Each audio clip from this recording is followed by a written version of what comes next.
नमस्कार मित्रांनो. मागच्या व्हिडिओमध्ये आपण काही नवीन योजना बघितल्या होत्या. आज परत आपण एक नवीन योजना घेऊन आलोय. तर 6 प्रकारच्या योजना कोणकोणत्या आहेत त्या आपण सविस्तर बघूया. पहिली जी आहे ती प्रधानमंत्री मातृत्व वंदना योजना, दुसरी लेक लाडकी योजना, तिसरी माझी कन्या भाग्यश्री योजना, चौथी सुकन्या समृद्धी योजना, 5वी महिला समृद्धी योजना आणि 6वी जी आहे ते उद्योगिनी महिला योजना. पहिली जी आहे ती प्रधानमंत्री मातृत्व योजना ही योजना जी आहे, ती नरेंद्र मोदी यांनी 1 जानेवारी 2017 रोजी पासून सुरुवात केलेली आहे. मातृत्व वंदना योजना, ज्याला आपण पी-एम-एम-व्ही-वाय ही केंद्र सरकारची योजना आहे, जी महिला आणि बालविकास मंत्रालय व समाज कल्याण विभागातर्फे राबवली जाते. त्यात महिलांना हप्त्यामध्ये मदत दिली जाते. जसं की अ, पात्र महिलांना जर जननी सुरक्षा योजनेअंतर्गत लाभार्थी असेल, तर तिला अतिरिक्त ₹1000 मिळतात. म्हणजे असे टोटल ₹6000 मिळतात. पहिला हप्ता जो मिळतो, तो अंगणवाडी केंद्रामध्ये किंवा आरोग्य सुविधेवर गर्भधारणेची ज्यावेळेस प्रेग्नंट असते, त्यावेळेस जर नाव नोंदणी केली, तर ती पहिली जी हप्ता असतो तो ₹1000 मिळतो. त्याच्यानंतर तो दुसरा जो हप्ता असतो, तो गर्भधारणेच्या 6 महिन्यानंतर म्हणजे 7वा महिना ज्यावेळेस लागतो, त्यावेळेस ₹2000 अकाउंटमध्ये मिळतात. तिसरा हप्ता मिळतो जो 2000चा, तो की मुलाचा बाळाचा ज्यावेळेस जन्म होतो, त्यावेळेस जन्माची जी नोंद केली जाते ना, लसीकरणाच्या वेळी त्यावेळेस तो तिसरा हप्ता दिला जातो. असे मिळून टोटल ₹6000 प्रधानमंत्री मातृत्व योजनेमध्ये मिळतात. दुसरी योजना आहे लेक लाडकी योजना. महाराष्ट्र सरकारने मुलींच्या सक्षमीकरणासाठी लेक लाडकी योजना राबवण्यास सुरुवात केली आहे. या योजनेच्या माध्यमातून गरीब कुटुंबातील मुलींना म्हणजे थोडं मदत व्हावी, त्यासाठी हा निर्णय घेतलाय. महाराष्ट्रात 1 एप्रिल 2023 पासून जन्मलेल्या मुलींना लेक लाडकी योजनेअंतर्गत ₹1,01,000 आर्थिक मदत देण्यात येणार आहे.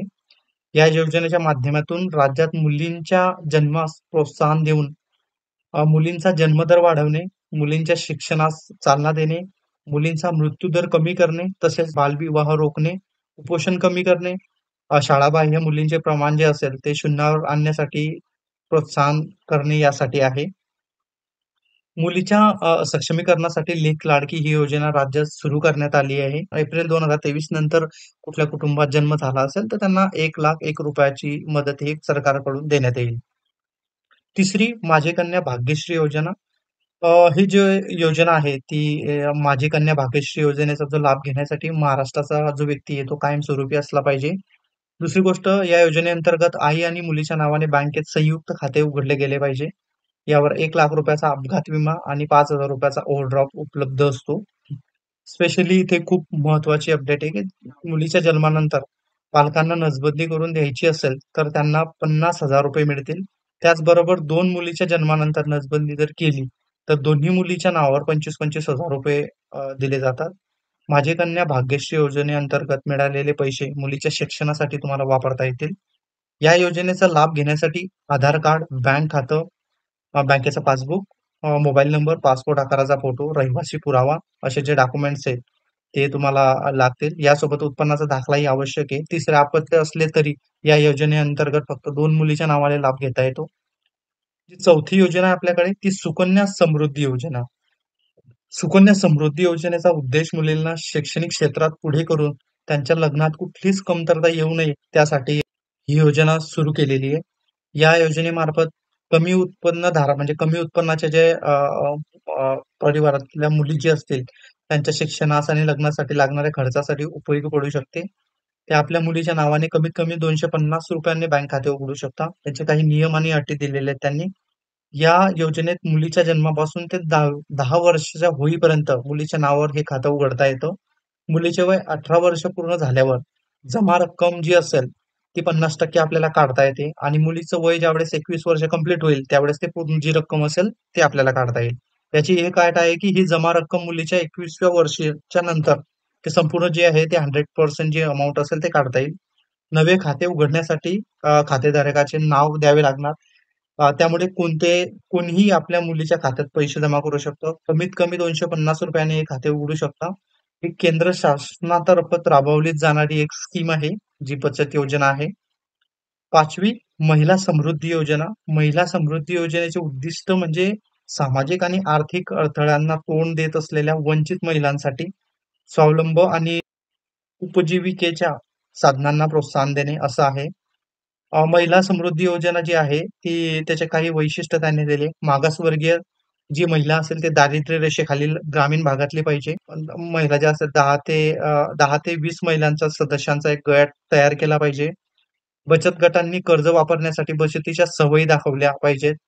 दुसरी गोष्ट कर्जाची जी रक्कम असेल, ते ₹1,00,000 पर्यंत असेल आणि कर्जाच्या रकमेवरती जे व्याज असेल, ते 4% 4% असेल.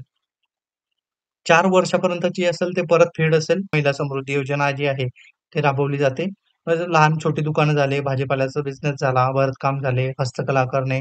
त्याची अंमलबजावणी जी आहे, ते संस्थामार्फत जसे एन-जी-ओ झाले, प्रादेशिक ग्रामीण झाले किंवा सहकारी ज्या बँका असतात ना, त्यांच्यापासून होते. कौशल्य विकास, उद्योजकता आणि अपेक्षित महिलांचा आर्थिक समावेश यासाठी ही जी योजना आहे ती राबवली गेली. 6वी आणि शेवटची जी उद्योगिनी योजना ही महिलांना ₹3,00,000 पर्यंतचे कर्ज मिळवून देण्यासाठी सुरू केलेली योजना आहे.